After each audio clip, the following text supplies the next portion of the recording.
Қанағатсыз адамның ақыры. Түн жарымынан ауып, көшелерде жүргіншілер саябырсый бастады-ау дегенде, қалалық ішкі істер басқарма кезекші бөлімінде отырған аға кезекші полиция аға лейтенанты Дербісбаев Марат пен кезекші аға сержант Мәліков Айдар көшелер мен қоғамдық орындарда тәртіп қадағалайтын мобильді топтармен телефон арқылы жеке-жеке байланысып, орын алған оқиғаларды кезекші журналына тіркеп жатып, аға лейтенант Айдар мобильді топтардың айтуына қарағанда айта қаларлықтай оқиғалар болмаған сияқты, соған қарағанда бүгінгі түн қала бойынша тыныш өтетін шығар, деді алдындағы журналды былайырақ сырып қойып. Лайым солай болғай. Уақиға болса, мобильді топтардағы жігіттер мен бізге тыныштық болмасы анық, деді сержант аға кезекшінің сөзін қуаттап.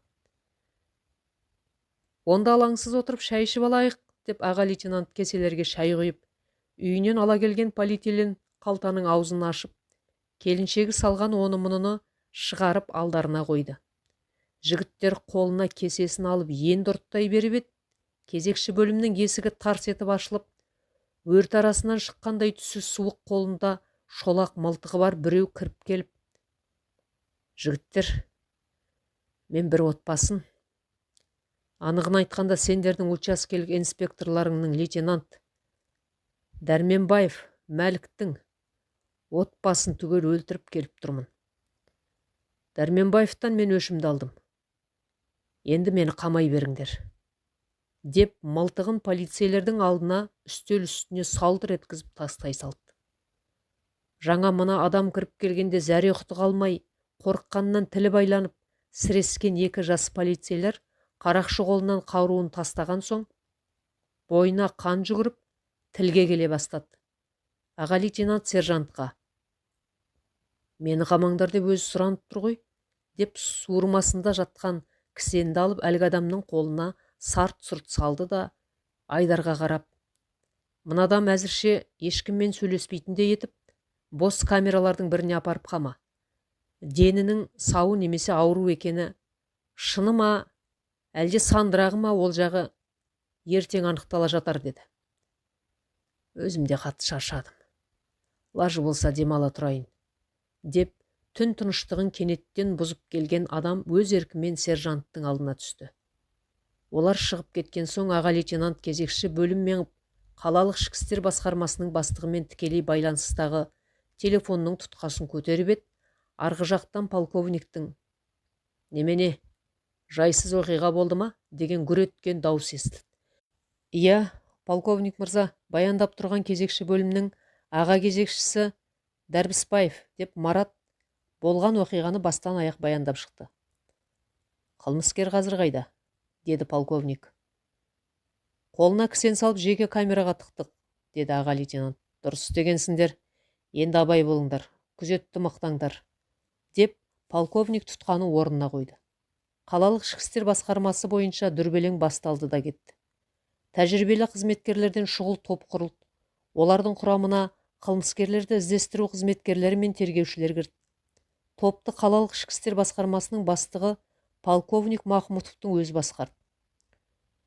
Шұғыл топ қылмыс болды деген жер полиция лейтенанты Дәрменбаевтың үйіне келді. Үй жарықтарының бәрі сөнген, мүлгіген тыныштық орнаған. Тап осы қалпында осы арада сұмдық қылмыс жасалды дегенге сене қою қиын.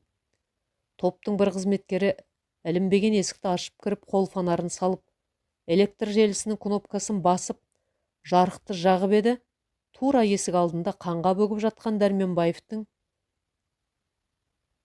өлігі үстінен түсіп, бойы шымырлап қоя берді. Дәрменбаев жасы 30-ға тола қоймаған жас жігіт, 2 баласы мен әйелі бар. Органға қызметке кіргеніне жылдан аса уақыт өткен.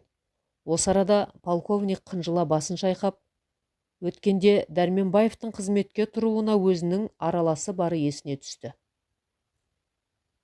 Бірде облыстық әкімдіктің беделді бір қызметкері полковникке телефон шалып, қысқа амандықтан кейін қалалық ішкі істер басқармасының жұмысына біраз кінәрат тартып, кадр мәселесіне мән бермейсің, деп бір қағытып алып, лайықты кадр табылмай жатса айт, қол ұшын созып көмектесеміз деген. Кіші құрам болмаса бөлімдегілерді лауазымды қызметке жоғары білімді мамандар алғанбыз. Әзірше олар жаман жұмыс жасап жатқан жоқ, деді полковник. Именно сол төменгі құрамның кадрларымен жасақталу ойдағыдай емес сияқты. Қайдам, менімше бәрі ойдағыдай болу керек, деді полковник күмілжіп. Қанша айтқанмен сол төменгі құрам кадрларын жаста қайратты жігіттермен толықтырғаның дұрыс болар еді, деді обыл әкімдік қызметкері. Бұл ескертпеңіз есімде болсын, деді полковник екіұштылау етіп.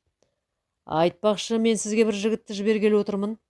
Қызметке қабылдаңыз, алдағы кезде назарда ұстайтын болыңыз. Мемлекеттік қызметке жылда жүргізілетін аттестациялаудан сүрініп жүрмесе болғаны, деді Махмұт іштегі күдігінің шетін шығарып. Полковник мырза, ол жағына басыңыз қатпай-ақ қойсын. Бұл арада ешкім қой бағып отырған жоқ. Бір адамға пана болып жетектей алмасақ, лауазымды жауапты қызмет атқарып неміз бар, деді обыл әкімдік қызметкері. Осымен сөз қысқа болды. Полковниктің амалы таусылып, келетін кадрды қызметке алатын болып, келісімін берген болатын. Әкімдік қызметкерімен болған әңгіменің артынша полковник Махмұтовтың алдына ұзын бойлы, көзі күлімдеген, маңайына ұрлана көз тастап бір жігіт кірді. Мені әкімдіктегі пәленше деген ағай жіберді, деді. Сол кісінің айтқан жігіті сен болады екенсің ғой, деп жігіттің бойын жанарымен бір шолып шығып, жұмсақ дауыспен, шамасы ол кісі туысағаң болды ғой, деп сұрады. Иә, жақын туысымыз екен рас. Онда дипломыңды бере ғой, деп Махмұтов жігітке қарай қолын созып еді, анау лып еткізіп қолына ұстатты. Полковник жігіттің дипломын қарап отырып, зоотехникпін де. Неге өз мамандығың бойынша істемейсің? Деді. Істедім, бірақ маған қол емес екен. Оқығаныма қазір өкінемін. Ферма зоотехнигі болып бірнеше жерде істедім. Әйтеуір басшылар менің ісіме бір қанағаттанбай-ақ қойды. Сосын біраздан бері боспын. Жуырда әкем әлгі ағай алдына кіріп, менің қызметке тұруыма көмектесуімді сұрапты.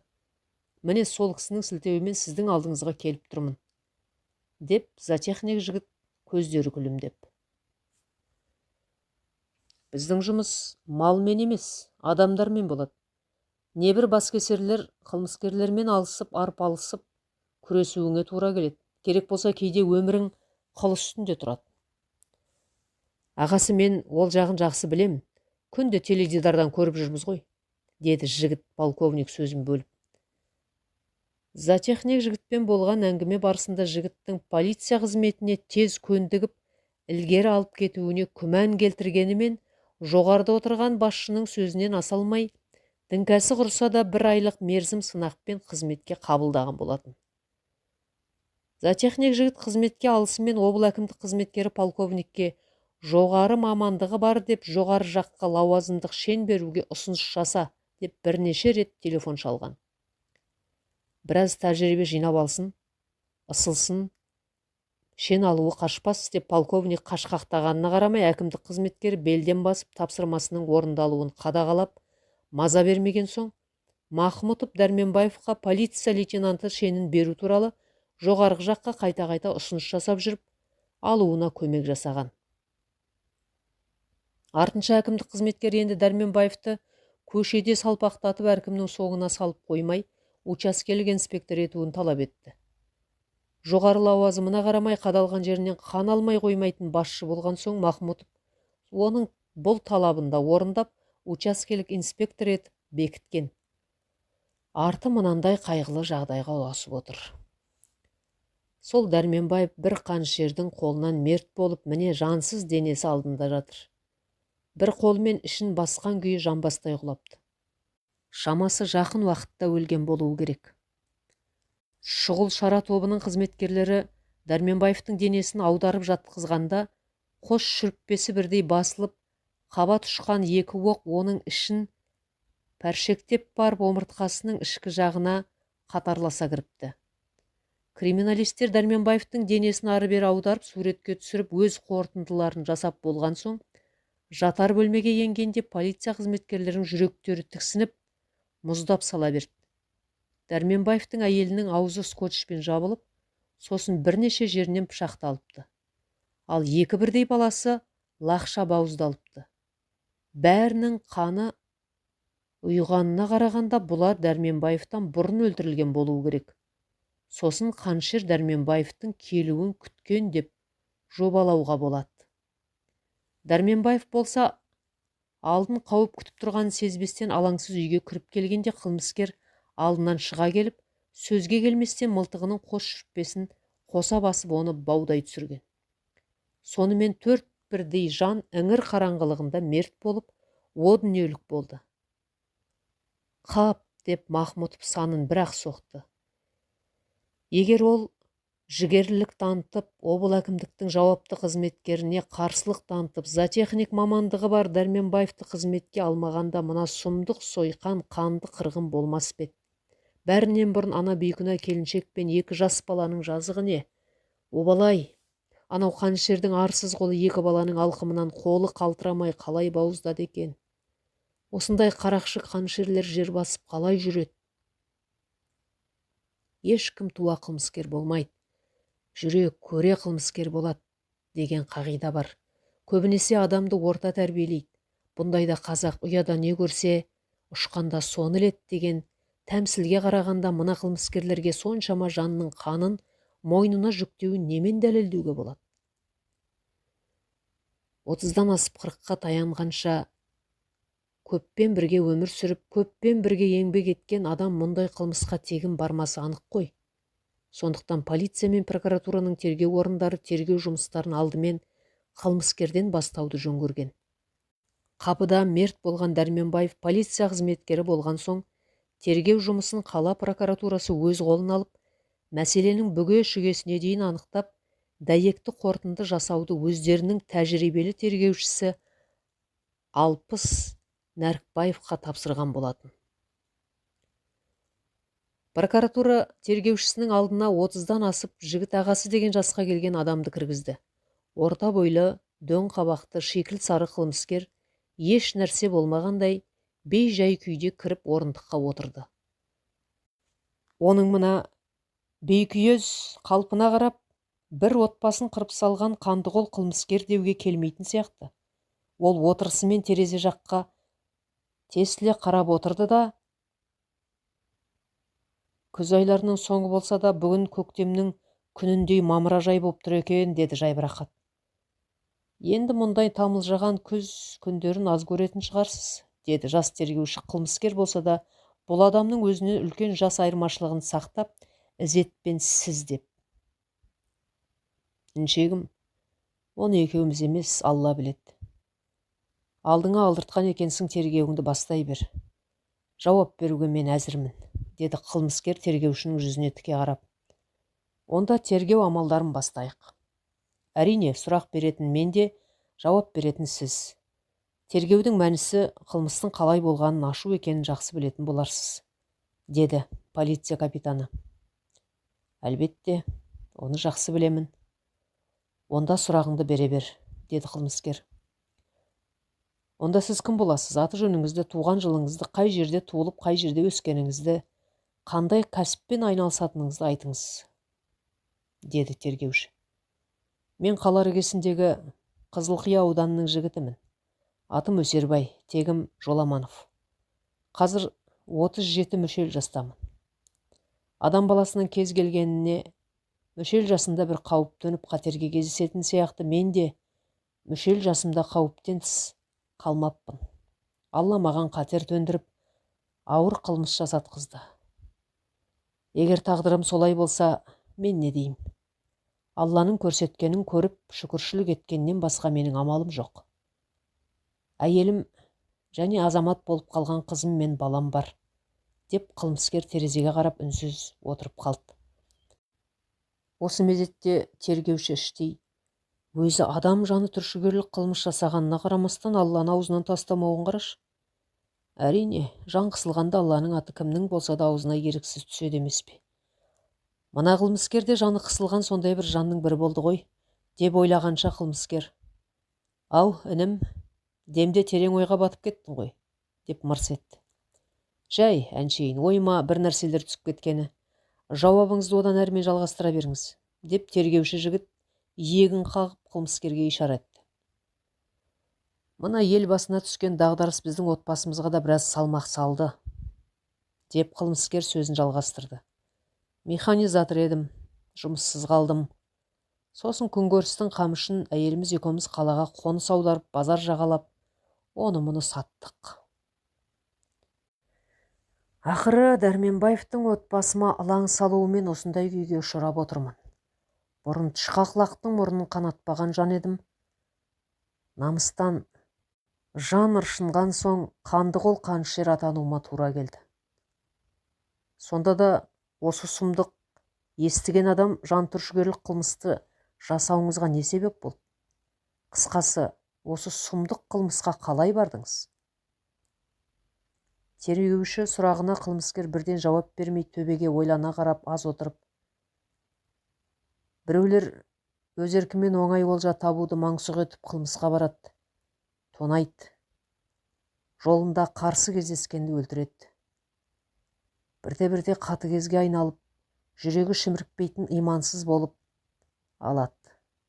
Ал біреулердің амалсыздан мәжбүрлі түрде қылмыс жасауына тура келеді. Қылмыскердің мұны айтып отырғанына тергеушіге қызық сияқты болып көрінді де ол: сіздің қолыңыздан 4 бірдей адам мерт болып өліп отыр. Соның екеуі бейкүнә балалар.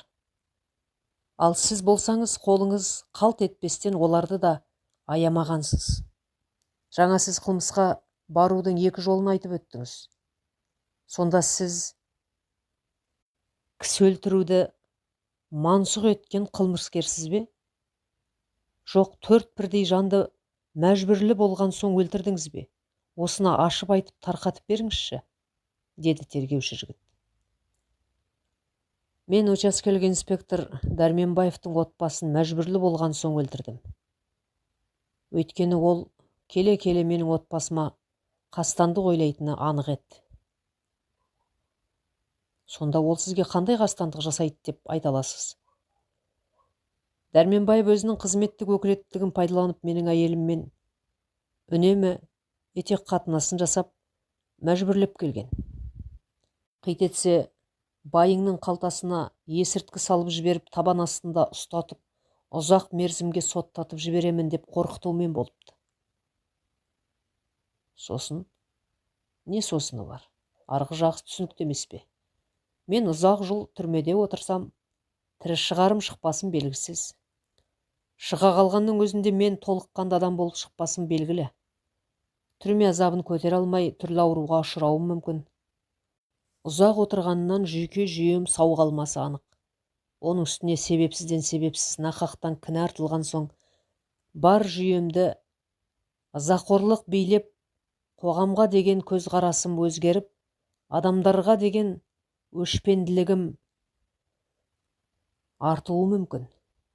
Мұның арты тағы қылмыс жасауыма алып келері сөзсіз. Мен түрмеден босанып келгенімше отбасым қанша зардап шегеді. Еріне шын жүрегімен берілген әйел қазір сирек кездеседі. Соған қарағанда әйелімнің күтпейтінін сезем. Егер әйелім адал болса, Дәрменбаев ауыз салғаннан маған сездіргенде бүйтіп шиеленісіп, ақыры қанды уақиғаға айналып кетпеген болар еді. Әйеліңіз сездіргенде қандай шара қолдана қояр едіңіз? Көшіп, басқа учаскеге, тіпті ауылға көшіп кеткен болар едік. Ал әйелім болса Дәрменбаевтың дегеніне көніп, ел сезгенше созып жүріп алған. Менің құлағыма шалынған соң қатты қысым көрсеткеннен кейін толық мойындап, Дәрменбаев мені қорқытты, үркітті деп жылап еңіреп ақталды. Болар іс болыпты деп үн-түнсіз қоя салмадыңыз ба? Сонда сен мына сөзіңді менің еркектік намысым жоқ біреу деп айтып отырсың ба? Намысым өшпенділікке айналып кеткен өзім де сезген жоқпын. Тек Дәрменбаевтан өш алу керек деген ой санамды шырмап, байлап тастағаны сонша, жатсам, тұрсам басымнан бір кетпей қойды. Әрине, балаларына обал болды. Аман қалдыруға болар ма еді, бірақ олай болмай шықты.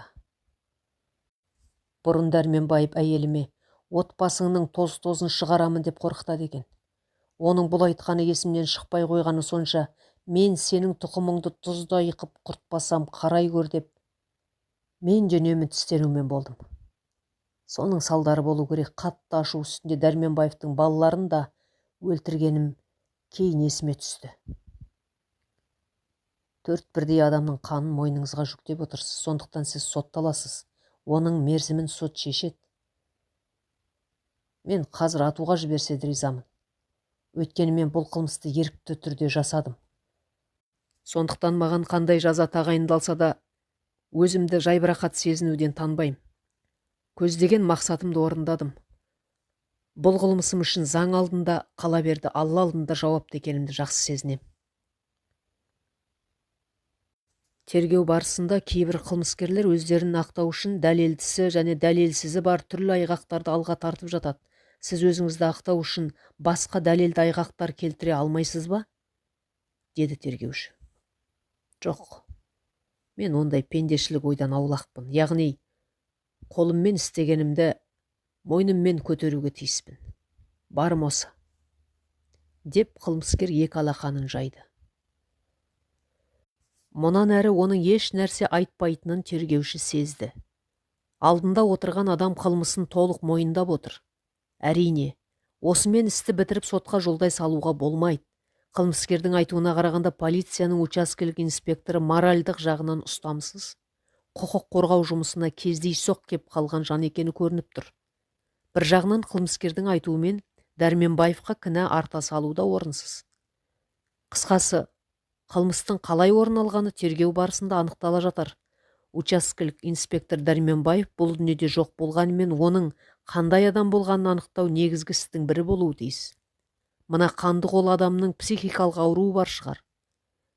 Психикалық неврологиялық орталықта медициналық тексеруден толық өткізу кезекте тұрған істің бірі.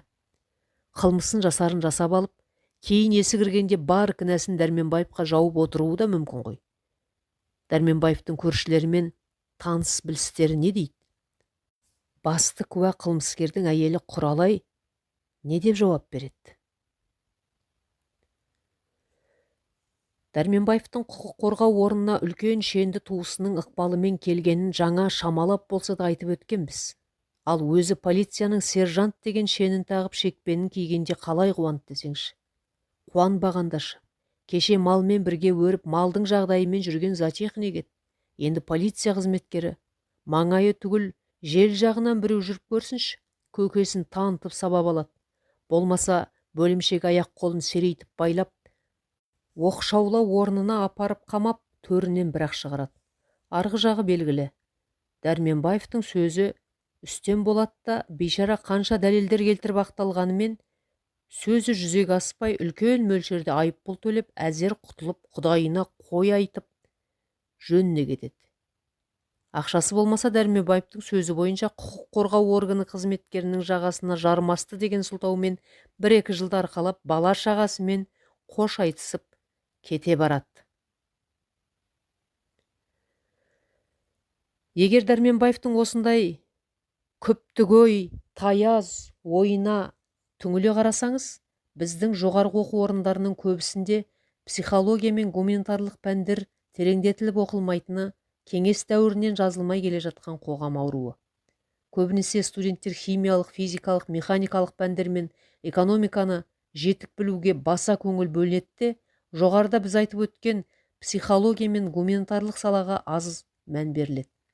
Негізгі мамандығы зоотехник болып, бар қызметі малға байланысты болған соң Дәрменбаев сияқтыларға психология мен гуманитария саласын тереңдетіп оқытудың қажеті не? Онан да өлген малдың сирағын сындырып ойына түскен мал ауруының бір түрін қоя салып, құжат түзу қандай оңай десеңші. Бірақ Дәрменбаев сияқты көкесі барлар психология мен гуманитарлық ақыл ойдың жетістігін талап ететін құқық қорғау орындарына кездейсоқ кеп қалатынын кім біліпті?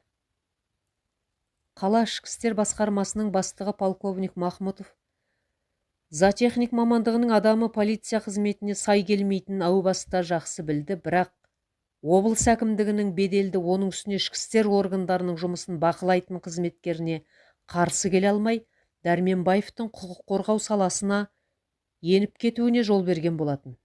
Істеп көрсін, істей алмайтыны байқалса, әлгі шенеуніктің өзіне тікелей мәлімдеп шара қолданармын деген іштей Махмұтов. Дәрменбаевқа бірден арнаулы қызмет берілмей, ол түнгі күзет тобының құрамына кірді. Өзі шендес бір топ жай полицейлермен бірге қала көшелерінің тыныштығын күзету жұмысына қатысып жүрді. Бірде оған бір әріптесі былай оңашарақ шығарып: «Мәлік, сен ертең азаматтық киіміңмен келетін бол», деді. Оның нені меңзеп айтып тұрғанын түсінбеген ол: «Неге?» деп Мәлік әріптесінің жүзіне таңдана тесірейіп қарады. «Ертең біз Таң нұры ресторанын бақылайтын боламыз». «Онда тұрған не бар? Бақыласақ бақылаймыз да», деді Дәрменбаев. «Көп сөзді қойып айтқанды істей бер, жаман болмайсың», деді.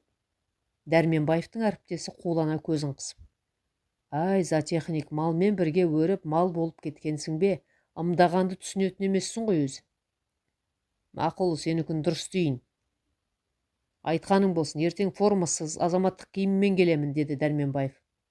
Ертеңіне Дәрменбаев азаматтық киіммен келіп еді, баяғы әріптесі тағы оны оңашалау жерге алып шығып: «Біз сыртта бақылауда боламыз, ал сен ресторанға кіріп сыра ішіп, демалып отырған адамға ұқсап, даяшыға сыраның бір-екі саптаяғын алдырып, жайлап ішіп отырып, масаң тартқан жеке жарым ақшалы клиент болса, бақылайсың. Ол шығар тұста онымен қабаттаса есік тұсына келіп бізге ымдайсың. Арғы жағын өзіміз білеміз», деді Дәрменбаевтың әріптесі. Айтылған келісім бойынша Мәлік Дәрменбаев ішке еніп, оңашалау бір орынды тауып, даяшыға екі саптаяқ сыра алдырып, жай көңіл көтеріп отырған адам болып, сыраны асықпай ұрттап, маңайына көз салумен болды. Манағы бір әзірде ресторан іші көңілсіздеу еді, келушілер де көбейіп, демде іші айран топырға айналып, біреулер қызара бөртіп, қарқылдап күліп жатса, енді біреулер бірін-бірі тартқылап, биге шақырып дегендей бұлғалақтап асыр салуда. Музыканың даңғыр-дұңғыры кімнің кімге не айтып жатқанын естіртер емес. Дәрменбаев ресторанның масаң думанына елікпей, өзі сияқты сонау шетте өзімен өзі болып, темекісін сораптай сорып, алдындағы асын асықпай жеп, жарты бөтелке коньякты бір өзі ішіп тауысқан әне бір адам басы бұлғақтап масаң бола бастап еді. Дәрменбаев бұл адамнан көз алар емес, әр қимылын қалт жібермей бақылап отырған. Әлгі адам алдындағы ас мәзірін ішіп жеп, орнынан тәлтіректей тұрып, бойын тіктегенде, Дәрменбаев та орнынан көтерілді. Анау есікке қарай беттеп еді, Дәрменбаев соңынан ілесті. Есіктен шыға бере қолда тұрған әріптестеріне көзін қысып еді, олар әлгі бейтаныс кісінің қолынан демей ұстап, онымен қабаттасып қатарласа жүріп еді, анау қолын полицейлерден тартып алуға әрекет жасағанымен шамасы келмеді. Еңгезерде екі полицей оған әл берген жоқ. «Жігіттер, мен мас емеспін ғой, өтінем қоя беріңдерші», деді ол, екі жағындағы полицейлердің жүздеріне жалынышты қарап. «Сіз мас емессіз. Сонда да болса ресторан алдында тұрған анау біздің көлікке жүріңіз. Аздап сөйлесейік деп едік», деді полицейлердің бірі. «Жігіттер, мен ертең прокуратураға арызданатынымды ескеріңіздер. Сіз өйтіп бізге қоқан-лоқы жасамаңыз. Қай прокурор қоғамдық орында тәртіп бұзғанды қолдағанын көріп едіңіз?» «Мен бе тәртіп бұзған?» деп анау ыршып түсті. «Дәлелдерің қане?» «Сізге керегі дәлел ме?» «Ей», деді Дәрменбаевтың бір әріптесі оған қолын бұлғап, «сіз бөтен адамсыз. Айтыңызшы, мына кісі қанша ішті және мас болғанын байқадыңыз ба?» «Менімше бұл кісі бір бөтелке коньякты бір өзі ішті». «Охо», деді бір полицей басын шайқап. «Бәрібір мен мас болып ешнәрсе бүлдірген жоқпын ғой». «Бүлдірмесеңіз бүлдіресіз. Біз сізді бұл мас күйіңізді жібере алмаймыз. Онан да көлікке жүріңіз, хаттама толтырайық, мүмкін көке өзара тіл табысармыз», деді полицейдің бірі ана кісінің құлағына күбір етіп. Полицейлердің тіл табысармыз деген сөзіне елікті ме, айыппұлдарына 5-10 теңгесін алып босатып жіберер деген болуы керек. Ана кісі полицейлердің қолтықтауымен олардың көлігіне кіріп еді. Полицейлер көлік есіктерін тарс жапты да: «Көке, енді қалтаңыздағы барыңызды құжаттарыңызбен қоса алға қойыңыз», деді жайбарақат. Ана кісі барын шығарып полицейлердің қолына ұстатты да: «Жігіттер, мен бұл қалаға көрші облыстан іс сапармен келіп едім. Алатындарыңды алып, мені әуреге салмай босатыңдар», деп полицейлерге жалбарына қарады. «Әрине босатамыз, ақсақал, өзіміздің ағамызды қалай ұстап тұрамыз?»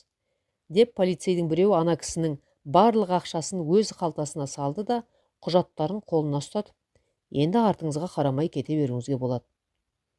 Ау, жігіттер, бұларың не? Мүлдем қиянат етіп отырсыңдар ғой, деді ана кісі жыларман болып. Хаттама толтырып бөлімшеге алып барса, қиянаттың көкесін сонда көретін едіңіз. Ал біз қайта сіздің тиын теберіңізді алып, бос қоя беріп отырмыз. Онда алған тиын теберіңізді қайтарып, хаттама толтырайық, кәне, қайсысын қалайсыз, деді полицейлер. Расында полицейлер хаттама толтырса оңайға соқпасын сезген ана кісі табан астында не істерін білмей шарасыз күйге түсті. Бұлар хаттаманы істейтін мекемесіне жібереді. Құқық қорғау орнынан келген қағаз оңай тимесі анық.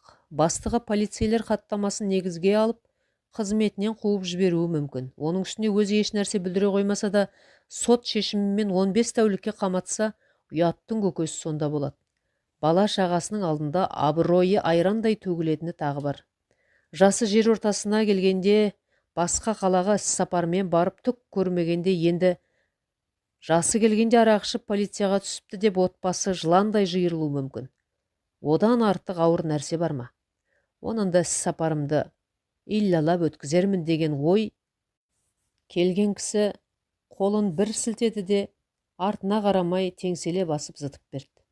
Оның артынан қарап тұрған екі полицей шалқалап тұрып, қарқылдап күлді де, анандай жерде манадан бері әріптестерінің іс-қимылдарына көз жазбай қарап тұрған Мәлікке, Дәрменбаев, бері кел деп оны шақырып алып, қолына 5000 теңгені ұстатты. Жігіттер, бұл не? Деді Дәрменбаев аң-таң болып.